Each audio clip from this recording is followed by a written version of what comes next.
আসসালামু আলাইকুম, সবাই কেমন আছেন? আশা করছি সবাই ভালো আছেন। আজকে আমরা দেখাবো আপনাদের বাসার ফেলে দেওয়া যে কোনো ধরনের পুরাতন ব্যাটারি থেকে কিভাবে একটা পাওয়ার ব্যাংক তৈরি করবেন, সোলার পাওয়ার ব্যাংক। তো এটা কিরকম কিভাবে তৈরি করবেন সবকিছুই পুরো ভিডিওতে আলোচনা করব। তো চলুন ভিডিওটা শুরু করা যাক।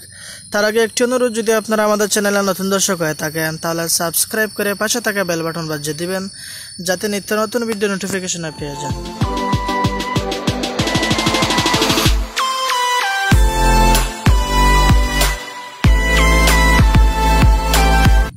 এই বর্ষার সময় অনেক সময় বিদ্যুৎ থাকে না, অনেক বেশি লোডশেডিং হয়ে থাকে। তো সেই জন্য এরকমের একটা পাওয়ার ব্যাংক খুব বেশি প্রয়োজন, যে পাওয়ার ব্যাংক আপনারা সোলার থেকে অর্থাৎ সূর্যের আলো থেকেও চার্জ করতে পারবেন, আবার আপনাদের মোবাইল ফোনের চার্জার দিয়েও চার্জ করতে পারবেন। বাজার থেকে আমরা যে পাওয়ার ব্যাংকগুলা কিনে আনি সেই পাওয়ার ব্যাংকগুলার ক্যাপাসিটি কিন্তু অ্যাকুরেট থাকে না। যদি 10,000 mAh ক্যাপাসিটি লেখা থাকে তাহলে এটার মধ্যে 4 থেকে 5,000 mAh দেওয়া হয়। তো এই জন্য আপনারা যদি এইভাবে একটা পাওয়ার ব্যাংক তৈরি করে নেন আপনাদের বাসার ফেলে দেওয়া পুরাতন ব্যাটারি দিয়ে, তাহলে সেগুলা রিয়েল ক্যাপাসিটি হবে এবং অনেক বেশি ক্যাপাসিটি থাকবে। আপনাদের মোবাইল ফোনকে খুব সহজেই চার্জ করতে পারবেন এই পাওয়ার ব্যাংক দিয়ে। তো এই পাওয়ারফুল ছোট্ট সোলার পাওয়ার ব্যাংক কীভাবে আমি তৈরি করলাম সব কিছুই আপনাদেরকে দেখাবো স্টেপ বাই স্টেপ। তো এই পাওয়ার ব্যাংক তৈরি করতে আমাদের লাগবে কিছু পুরাতন ব্যাটারি। তো আমার কাছে কিছু পুরাতন ব্যাটারি রয়েছে। তো এই ব্যাটারিগুলো কিন্তু আমার পাওয়ার ব্যাংকের মধ্যে ব্যবহার করব। যদিও এই ব্যাটারিগুলো পুরাতন কিন্তু এগুলার ক্যাপাসিটি কিন্তু ঠিক রয়েছে। আমার কাছে কিছু লিথিয়াম আয়ন ব্যাটারি রয়েছে। তো আমি এই পাওয়ার ব্যাংকের মধ্যে লিথিয়াম আয়ন ব্যাটারি ব্যবহার করব না, যেহেতু এই লিথিয়াম আয়ন ব্যাটারিগুলোর ক্যাপাসিটি কিন্তু ঠিক নেই। দেখেন এক একটা ব্যাটারির মধ্যে ক্যাপাসিটি লেখা রয়েছে 9,900 mAh, কিন্তু আসলে এটার মধ্যে 9,900 mAh দেওয়া হয়নি। এটার মধ্যে শুধু 900 কিংবা 1,000 mAh দেওয়া হয়েছে। তো এই জন্য আমি এই লিথিয়াম আয়ন ব্যাটারি ব্যবহার করছি না, আমি এরকমের পুরাতন মোবাইলের ব্যাটারি ব্যবহার করছি।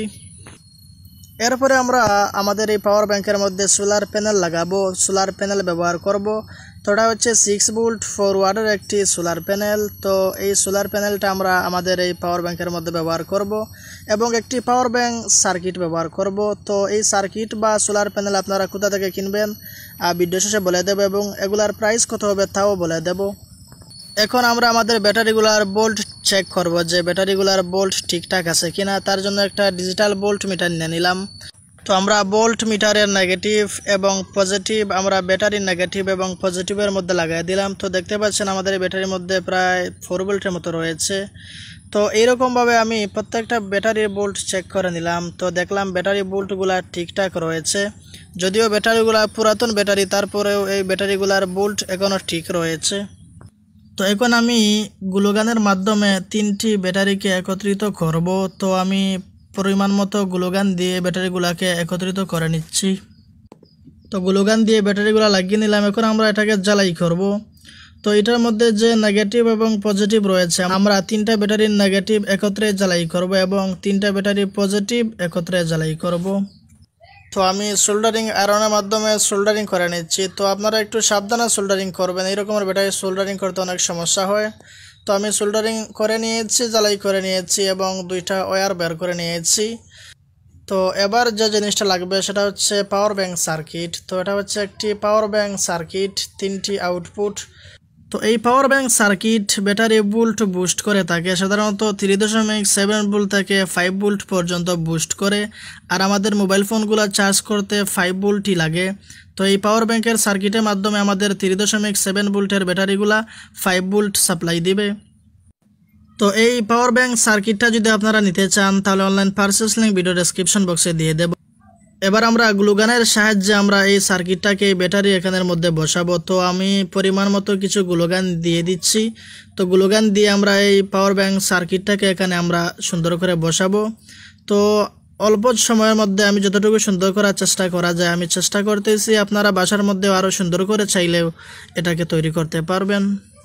তো আমরা গ্লুগানের সাহায্যে পাওয়ার ব্যাংক সার্কিটটাকে এখানে লাগিয়ে দিয়েছি। এখন পাওয়ার ব্যাংক সার্কিটের মধ্যে যে নেগেটিভ এবং পজিটিভ পয়েন্ট রয়েছে সেই নেগেটিভটা আমরা ব্যাটারি নেগেটিভের সাথে লাগিয়ে দেব এবং পজিটিভটা সরাসরি ব্যাটারি পজিটিভের মধ্যে লাগিয়ে দেব। তো এরপরে আমরা এটার সাথে সোলার প্যানেল লাগাবো। এটা হচ্ছে একটি 6 ভোল্টের সোলার প্যানেল। তো এটার সাথে আমি আগেই একটা এলইডি লাগাইয়ে রাখছি। তো এই এলইডিটা যখন সোলার প্যানেলের উপর আলো পড়বে তখন জ্বলবে। তো এখন আমরা এই সোলার প্যানেলটা সরাসরি আমরা এই আমাদের পাওয়ার ব্যাংকের সাথে কানেক্ট করে দেব, লাগাইয়া দেব। তো আমি এখানে কিছু গ্লুগান দিয়ে দিচ্ছি, হালকা গ্লুগান। তো আপনারা গ্লুগান বা এই জাতীয় আটা এটার মধ্যে ব্যবহার করতে পারেন। তো আমি এখন সোলার প্যানেলটাকে এখানে শক্ত করে লাগাইয়া নিচ্ছি, আপনারাও সেমভাবে এটাকে এইভাবে লাগাইয়া দিবেন। এখন আমরা সোলার প্যানেলের ওয়্যারটা কানেক্ট করব। সোলার প্যানেলের নেগেটিভটা আমরা সরাসরি ব্যাটারি নেগেটিভের মধ্যে দিয়ে দেব এবং সোলার প্যানেলের পজিটিভটা আমরা সরাসরি ব্যাটারি পজিটিভের মধ্যে দিয়ে দেব।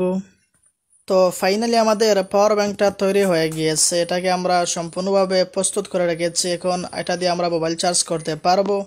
তো এটার চারিদিকে আমি কালো কস্টিপ দ্বারা ক্যাচিং কভারিং করে নিয়েছি। আপনারা চাইলে অন্য কোনো কস্টিপ দ্বারাও কভারিং করতে পারেন। এটা সাইজে এবং আকারে এবং ওজনে হালকা হওয়ার কারণে আপনারা যে কোনো জায়গায় পকেটে করে বহন করতে পারবেন। আকার এবং সাইজ খুব ছোট। এখন আমরা দেখব যে এটা দ্বারা মোবাইল ফোন চার্জ হয় কিনা। তো আমরা এটাকে অন করে নিলাম এবং আমরা ইউএসবি কেবল এটার মধ্যে লাগাইয়া দিলাম।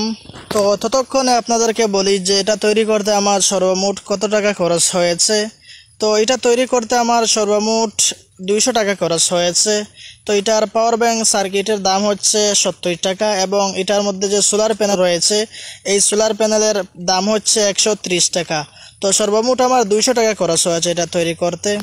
তো আপনারা যদি নিতে চান এই পাওয়ার ব্যাংক সার্কিট এবং সোলার প্যানেল তাহলে online purchase link video description বক্সে দিয়ে দেব।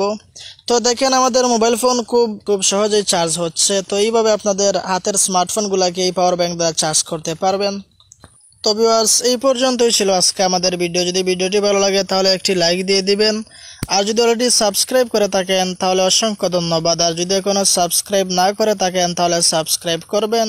ভালো থাকবেন, সুস্থ থাকবেন, দেখা হবে অন্য কোনো ভিডিওতে। আল্লাহ হাফিজ।